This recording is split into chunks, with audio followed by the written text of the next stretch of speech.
Nancy Pelosi has slammed the far-left Democrats because they refused to vote on the border bill that would have granted humanitarian aid to these kids and these migrants. Ocasio-Cortez fires back at Nancy Pelosi, and thus we can see what I've described as the three political parties. You have the Republicans, you have the centrist or moderate or corporate Democrats, and then you have the fringe far-left nonsense that won't even back the Democrats themselves because they're clearly not in alignment with each other. Period. Sure, you've got some Republican defectors, a MASH, whatever, leaving the Republican Party. That's all PR nonsense. I don't trust that guy for a second. But now we have the ongoing battle, the internal civil war of the Democrats. Interestingly, the far-left Twitterati are saying this is evidence that, Nancy Pelosi is too old, doesn't understand the new generation, and is on her way out. However, I think it's evidence that the younger generation is in a Twitter bubble and they don't realize that even young Americans are interested in a good economy and actually providing money to alleviate the problems on the border. So let's read what's happening over the Daily Mail. Before we get started, head over to timcast.com/donate if you'd like to support my work. You can donate through PayPal, crypto, or physical address. But of course, share the video if you like it because YouTube doesn't share my videos. They don't suggest them anymore. So I rely on you to suggest them to your friends by sharing by sharing it. From the Daily Mail, Alexandria Ocasio-Cortez fires back at Nancy Pelosi after the speaker blasted freshman members of Congress for voting against the $4.6 billion border spending bill. They say AOC, the firebrand rep from New York, hit back at House leadership, claiming the way to achieve meaningful change is reaching out to public followings. Quote, "I find it strange when members act as though social media isn't important," Ocasio-Cortez tweeted after Nancy Pelosi, the House Speaker, dismissed the Twitter followings of some freshman representatives. They set millions of dollars on fire to run TV ads so people can see their message, AOC wrote wrote on Twitter, describing how out of touch some senior members are in their alternative, expensive forms of reaching out to the public. "I haven't dialed for dollars once this year, and I have more time to do my actual job, yet we'd rather campaign like it's '08, she continued. I gotta stop here. I have a complaint. I'm upset by the fact that the people who support AOC don't live in her district. Sure, she has 4 million followers or whatever. She's making a lot of money. But how many of those people are from her district? Isn't it kind of messed up that you can announce you're going to run for office in Texas and California millionaires will send money to support you? You're supposed to represent your district, but they're being financed by people who don't actually live in their district. Here's a proposal. How about if you're going to run for office, you can only solicit donations from people who actually live in your district? Ocasio-Cortez was propped up by the Young Turks in California. That's why she wins. And that is unfair to the people who live in her district who actually want representation and aren't getting it. Now, of course, there are people in her district who like her. I'm not saying that there aren't. I'm saying we have a serious problem with external meddling. How do you stop the Young Turks from supporting someone? Well, you can't really do it, right? You can't really do it.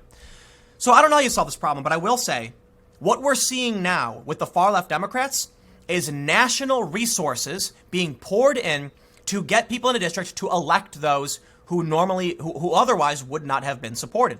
It is complicated because at the end of the day, her district had to support her, had to vote for her. But I'll tell you this, she won through an exploit. I've said it time and time again. AOC did not win a general election. She won a primary because most people didn't vote in the primary. When it came to the actual general, she only won because she's in a district that's so heavily blue, they're going to vote for her no matter what. As Nancy Pelosi said, in both of their districts, you could put a D on a glass of water and people would vote for it. So would she have won without the support of external meddling? Probably not. She was propped up by external organizations that brought in external money to get her elected. And I gotta say, it's kind of scary. Think about it. Extremely wealthy liberals or conservatives could flood a district with money to guarantee their person wins, even if they don't live there. Look, if I live somewhere, I want to know that my rep represents me. But what if they're taking money from external sources? How is that not election interference? You're not allowed to do it with foreign governments. But when it comes to a local election, like a district representation, you're allowed to take money from California? Does not make sense. But let's read on. So they go on to say, during an interview with the New York Times, Pelosi criticized AOC and her freshman colleagues for voting against the humanitarian aid bill, the bill which would have provided $3 billion in humanitarian aid. The version of the bill that ended up passing through the House was the Republican version, after the Democrat version was rejected in the Senate. Pelosi's comments about the freshman rep came during a New York Times interview published on Saturday, after Ocasio-Cortez, Ilhan Omar, Rashida Tlaib, and there's a lot of typos in this story, and Ayanna Pressley all voted against the bill. Although the House Speaker was initially opposed to the Republican bill, she came around to supporting it after several reports of horrific living conditions at migrant holding facilities. All these people have their public whatever and their Twitter world, Pelosi told the Times, but they didn't have any following. They're 4 people, and that's how many votes they got. That's true. Doesn't matter who she is or what she believes. In Congress, you get your 1 vote, no matter how many followers on Twitter you have. Ocasio-Cortez pushed back, claiming the public whatever is a manifestation of public support for a movement or cause. That public whatever is called public sentiment, Ocasio-Cortez tweeted hours after Pelosi's comments were published. And wielding the power to shift it is how we actually achieve meaningful change in this country. I was talking to some young progressive individuals who, while defending a lot of progressive ideology, said AOC is nuts and they don't know what's wrong with her. That was what they told me. Okay, it's an anecdote. I'm not acting like it's an indicative of some greater trend. But I was talking to young people who were very, they were defending trans rights and the trans debate. They're very much on the left. Now, I wouldn't call them SJW types because they were reasonable. But when we started talking about AOC, they were like, oh, don't get it started on her. Like, what's wrong with her? And I'm like, I don't know. You can be a progressive and still think she's nuts because she kind of is. Well, let's read on. They go on to say that progressive Democrat from New York said Democrats who voted along with Republicans on the spending plan were making a huge mistake in trusting President Trump to address issues at the border. I don't believe it was a good idea for Dems to blindly trust the Trump admin when so many kids have died in their custody.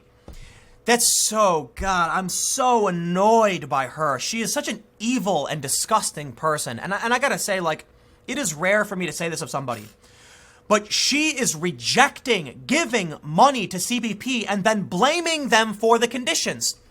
It's psychotic circular logic. It is absolutely insane. Listen to this.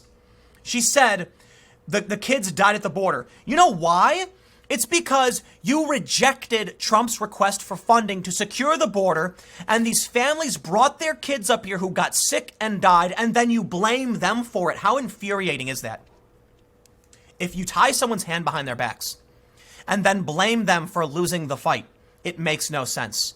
It is disgusting, manipulative behavior, and I genuinely believe she does it on purpose. Now, it's possible, as Hanlon's razor suggests, never attribute to malice that which is easily explained by incompetence. I will say this. It's possible she wants them to look bad. She wants to justify her nonsense positions.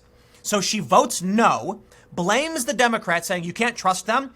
The Republicans have had, CBP has had children die in their custody. Yes. When did Trump ask for the funding? A long time ago. Before these young kids even came to the States, before they even got here, before they died. Imagine what would have happened if you gave the money to the president when the New York Times said you should have. When Washington Post and the Wall Street Journal wrote about this. Those kids may have lived. I think it's your fault. You rejected giving the money to provide border security, to disincentivize the trips, to provide resources. And when these kids got sick, you then pushed the blame on those you refused to assist. I'm disgusted by AOC. And I've had people ask me, do you like her? She's very progressive. And I'm like, no, she is creating this problem. Okay. I understand she's not the root cause of the problem with mass migration, but she is obstructing the solution. She is doing nothing to help. She's putting out these ridiculous statements and she's refused to fund it. She voted no on funding the government in line with Trump because the Democrats refused to provide funding. It makes no sense. How does she vote in line with Trump? So at the time, Trump said, I reject this government funding bill back during the shutdown. And Ocasio-Cortez voted no as well. Voted not to fund the government. And so it seems like she's a contrarian. That's all she is. She wants to complain about the old guard, blame Trump, and now blame the Democrats for finally agreeing to supply the resources to stop this. She blames CBP for what is more so her fault for voting no over and over and over again. She says, and I'm not gonna read any more of this. You know what? That's the end of it. And I'm so annoyed with the far left Democrats passing the buck, refusing to solve the problems, blaming other people for what they contributed to. I'm not going to blame the law enforcement agents who are trying to solve the problem, who I assure you aren't happy that children died. I'm going to blame the Democrats who refused to disincentivize this, who refused to provide funding, and even to this day, AOC refuses the funding. Fine, whatever, I'm done. I'll see you guys tomorrow at 10 a.m. on this channel. Thanks for hanging out. Podcast every day at 6:30 p.m., and I'll see you all next time.